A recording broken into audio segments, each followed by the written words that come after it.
We proudly present the grand epic of the Viet race mythology, a cultural mission and a reconstructed epic tracing the nation's origins, from the creation to the age of heroes. This is the story of the gods who shaped the cosmos, the encounter between the immortals and the dragon, and the people who rose to become legends. Join us as we step into the place where the myth begins. In the primordial darkness, a first light pulse just woke up. The story begins there. Before everything began, let us return to a time with no starting point. At that time, before time and light, the universe was merely a boundless silence, along with a vibration so faint it seemed not to exist. Before heaven and earth, before the first light, there was only a soft, deep, and motionless black curtain covering everything. But then, from that absolute depth, a very small, very gentle vibration arose. No one knows where it came from. Only that this exact moment of vibration opened up the possibility for all subsequent forms of existence. From that primal vibration, a slender streak of light began to lengthen and rise vertically amidst the void, gradually transforming into a colossal column of light. That column of light had no face, no limbs, but it possessed will and breath. The Viet people call it True Thien than the celestial axis god, the first axis of the universe. Every time the celestial axis god trembled, invisible waves spread out, pushing back the darkness and awakening sleeping potentials. The presence of the celestial axis god marked the moment the Viet universe stepped out of its state of absolute emptiness. Then came the moment when the celestial axis god began its first rotation. As it spun, the surrounding darkness tore into countless large and small fragments. The light was still weak, flashing and immediately extinguishing like isolated lightning strikes. Yet, with each flash, the boundary between being and non-being expanded slightly.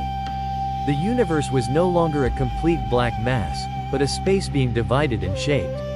That first rotation was like the first breath of life, fragile yet resolute.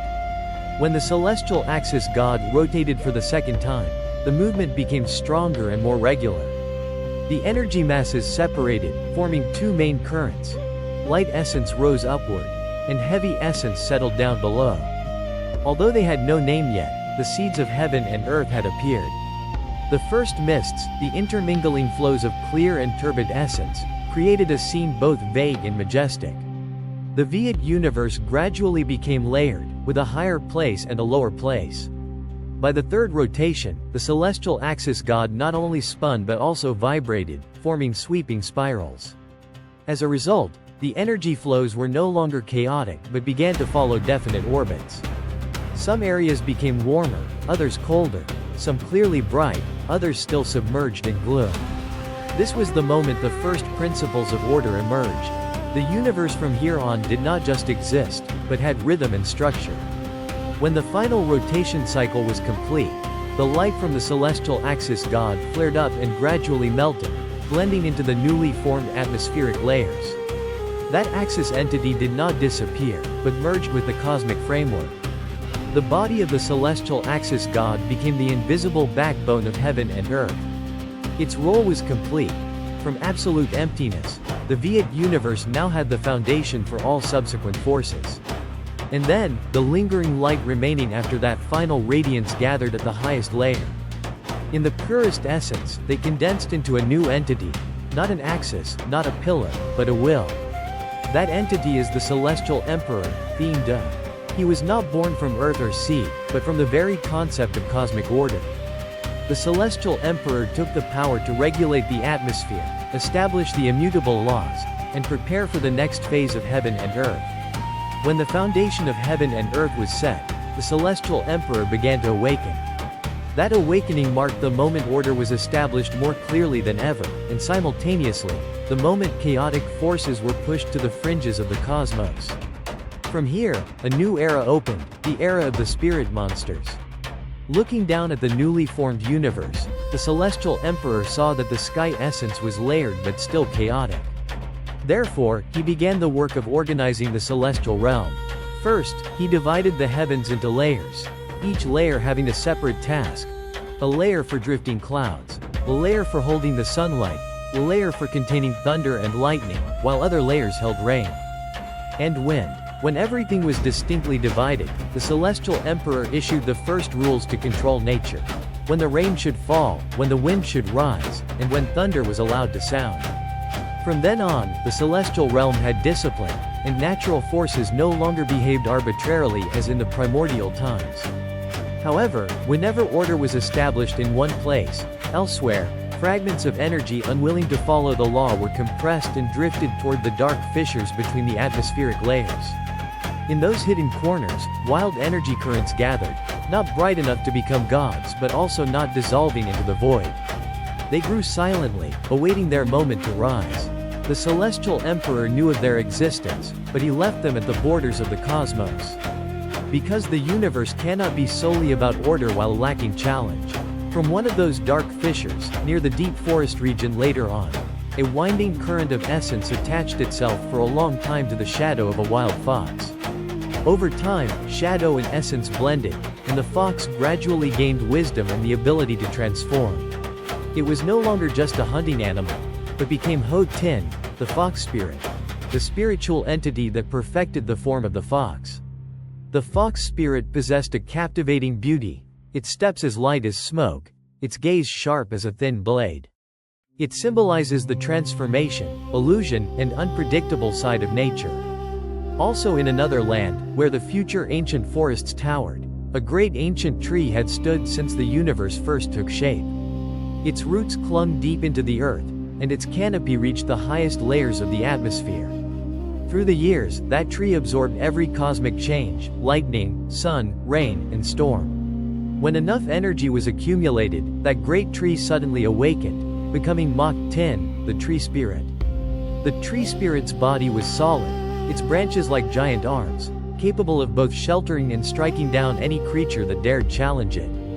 And far out at sea, where the seabed was so dark that no ray of light could reach, cold whirlpools spun endlessly. At the center of an ancient whirlpool, a fish-like creature absorbed the surrounding darkness and grew daily. Its body was as long as a submerged mountain range, its mouth wide enough to swallow ships. When it reached its limit, the creature broke through the water layer and rose to the sea surface. That is Nu Tin, the fish spirit, the monster god of the abyss, whose breath made the seawater tremble and whose roar echoed like thunder beneath the ocean floor. Although they possessed fearsome appearances, the fox spirit, tree spirit, and fish spirit did not appear merely to sow disaster. In fact, they were the first challenges the cosmos presented to any species that wished to survive here. Without the spirit monsters, everything would pass peacefully, and no life would learn to truly mature.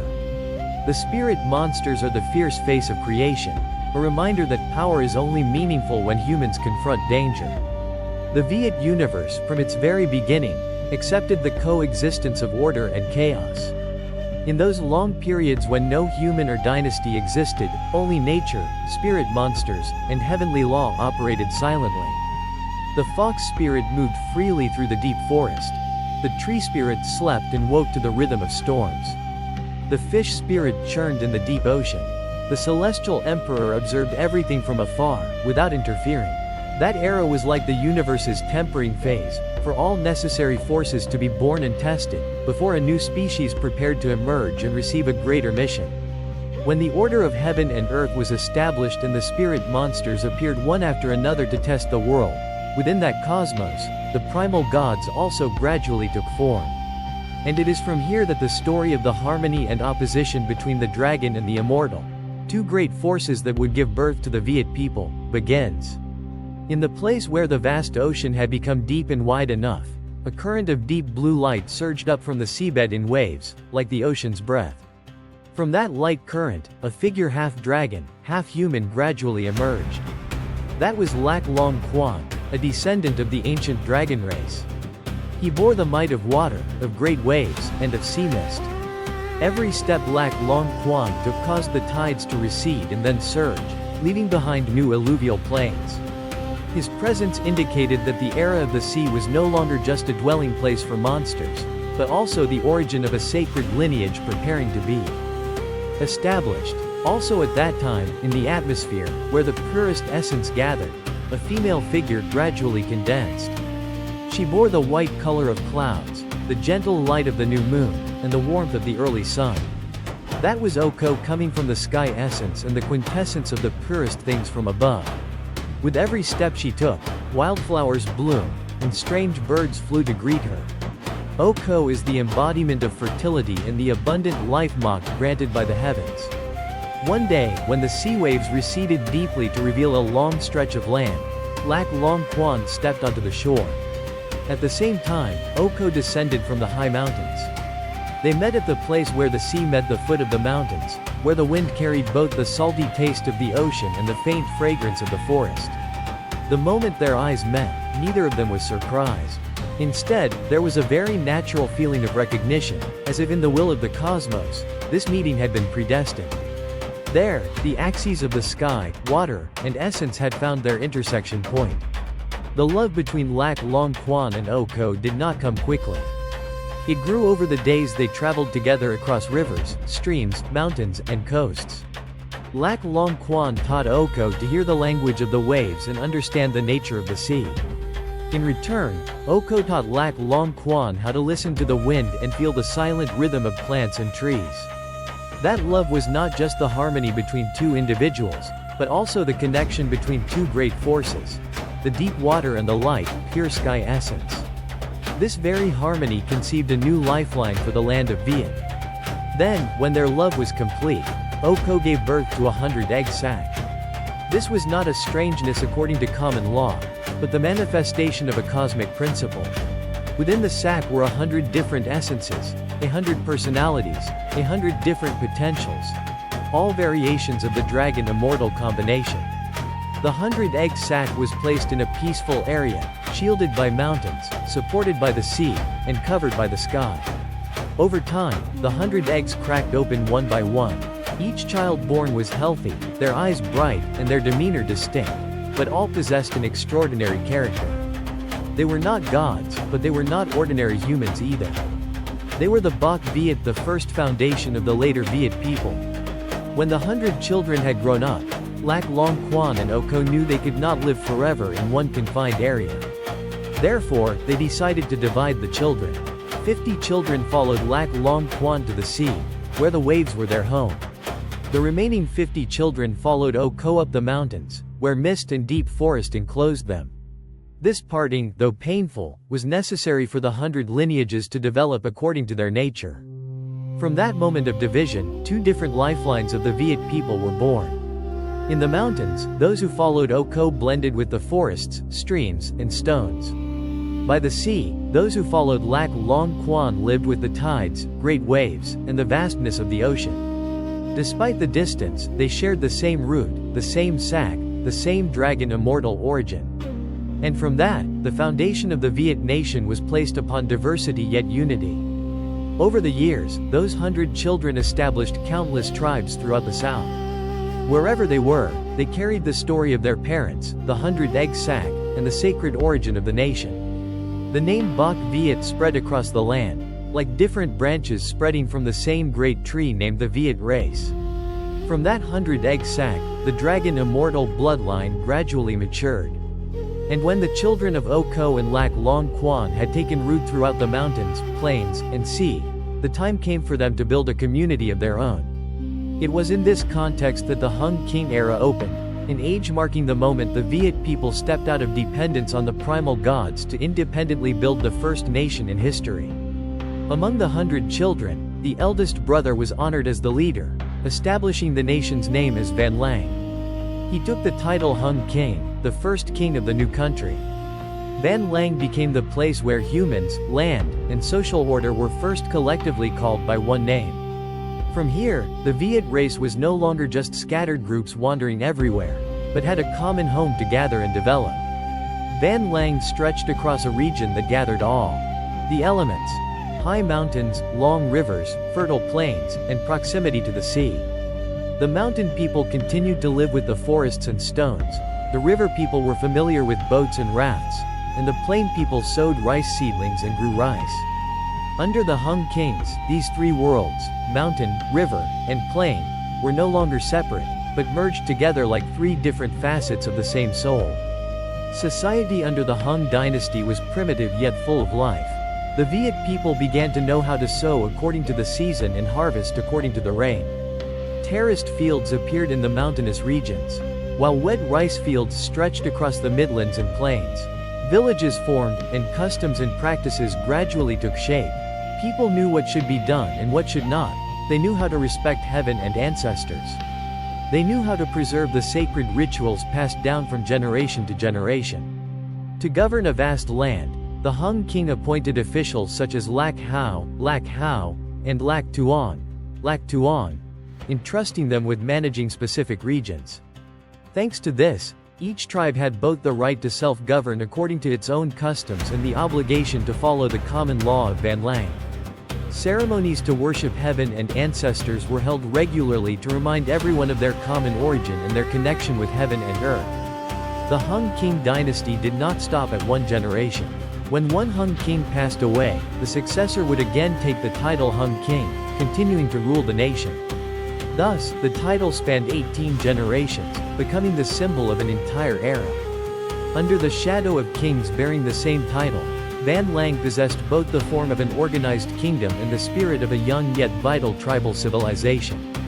When Van Lang was firmly established in the new order, the world was no longer a primitive land of only deep forests, vast seas, and spirit monsters as in the beginning. Humans had houses, fields, and common conventions for living together. But precisely when social order became more stable, new challenges began to appear, no longer coming from pure nature but from the human heart and forces beyond the borders.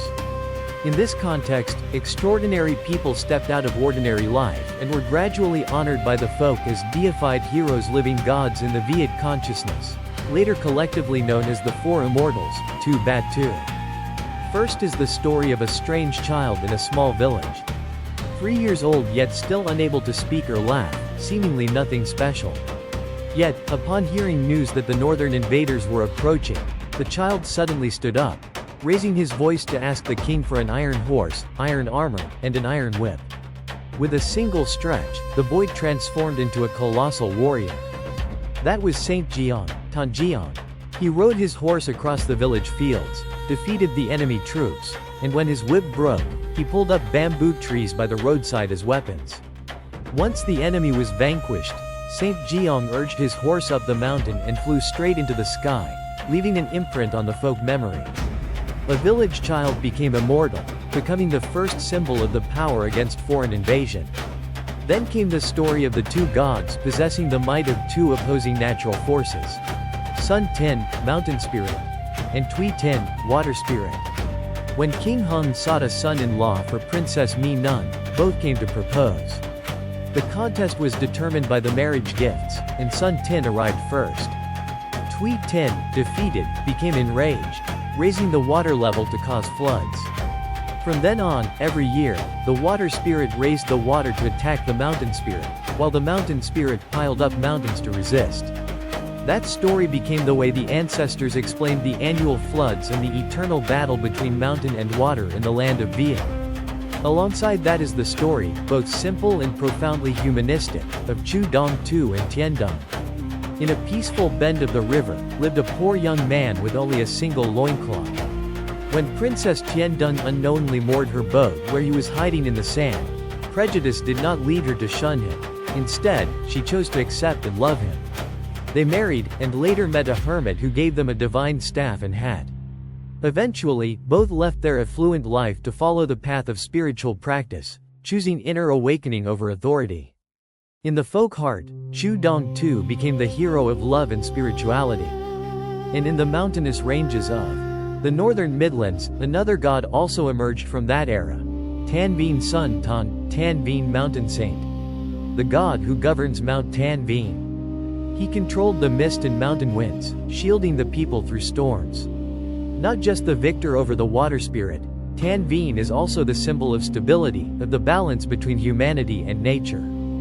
Gradually, the folk chose 4 figures with the greatest spiritual influence, the deepest merit and symbolism, to honor as the 4 immortals, Tu Bat Tu.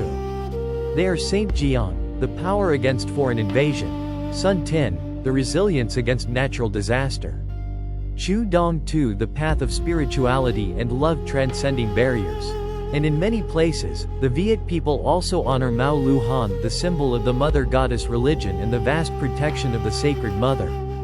These four figures stand as the four spiritual pillars of the nation, guarding the four directions of the Viet spiritual life. The Age of Heroes closing does not mean that heroes disappear. It merely marks the moment those extraordinary individuals stepped out of daily life and transitioned into another sacred realm, the realm of symbols. They became the bridge between mythology and history, between humans and spirits. And from then on, a reminder always exists in the nation's memory that every generation can give birth to new heroes, who will step forward to shoulder the burden of the country when the time calls. When the primal gods had completed their mission and the deified heroes had become immortal symbols in the folk consciousness, the Viet world entered a crucial period of transition. Mythology, with all its mystique and symbolism, began to gradually give way to stories bearing the flavor of legendary history, where the boundary between the sacred and the real began to blur. The people of that time still told of the celestial Axis god, of the celestial emperor, of Lac Long Quan and O Ko, of the Hung kings and the extraordinary heroes. But as those stories were passed down through generations, the veil of mythical fog surrounding them also gradually thinned. What remained was the core spirit that the ancestors wished to convey, that the Viet people have a sacred origin, possess the strength to confront challenges, and have the soul to overcome the times. It was then that mythology quietly transformed into legendary history, preparing to hand over the stage for true history to enter. After the Age of Heroes, Van Lang was no longer a primitive land as it was in the beginning. The population grew, villages became denser, tribes developed more, and the relationships among them became more complex. The Lac Hao and Lac Tuong no longer just handled cultivation or festivals, but also had to concern themselves with managing and defending their territory. The maturity of society came with new concerns, conflicts arising from human hearts, disputes between tribes, and also the threat from forces beyond the borders. Because while Van Lang was developing, in the north, powers were growing stronger day by day. They held ambitions for expansion and always looked down upon the south, where Van Lang was located, viewing it as a resource-rich and strategically important land. The pressure of foreign invasion began to germinate very early, even before the actual invasion set foot on Viet land. And so, although on the surface the people still worshipped the Hung kings, still told stories of the heroes and spirits as sacred parts of life, deep down, everyone understood that a new era was coming. Gods, immortals, and heroes began to gradually retreat into the spiritual space and memory. It's not that they disappeared, but rather that they stood back, serving as the backdrop for a new age, where humans had to face challenges with their own strength. And thus, according to later records, in -208 BC, the first foreign footsteps truly set foot on Viet land. The Zhao dynasty, followed by the Han dynasty, successively imposed their rule, initiating the first northern domination period. That was the period when the Viet people had to endure the pain of losing their country, but it was also the period that forged a strong and persistent will to resist. Viet mythology quietly receded into the background, yielding to the new epic Vietnamese outline history, where flesh and blood history began to speak. And so, the mythological journey of the Viet race closes where the door to history slowly opens. What we have just traveled through is not just the story of the gods, of the dragon immortal, or of the deified heroes, but the deepest layer of the nation's memory, the underground streams that have nourished the Viet soul from its primal beginning. Viet mythology is not meant to lull children to sleep, but to awaken a very old part within every person. The part that still remembers the roots, the sacred origin, and the reason we are present on this land. The Viet race mythology, PaxLeVerse Edition project was carried out to reconnect the threads that have faded over time, to tell the complete journey from primordial darkness to the first steps of history. This is not a replacement for Viet history, but a bridge guiding us back to the primal inspiration, where spirits, humans, and nature merge into one. If anything remains after this long story, perhaps it is the realization that the Viet people were born from the harmony of sky and sea, were tested by spirit monsters and natural disasters, were supported by heroic ancestors, and were guided by dreams that have never faded. We tell this story not to yearn for the past, but to remember that a part of mythology is still alive within each of us. That is the part that urges us to stand firm in the world. The part that reminds us that every generation can give birth to new heroes.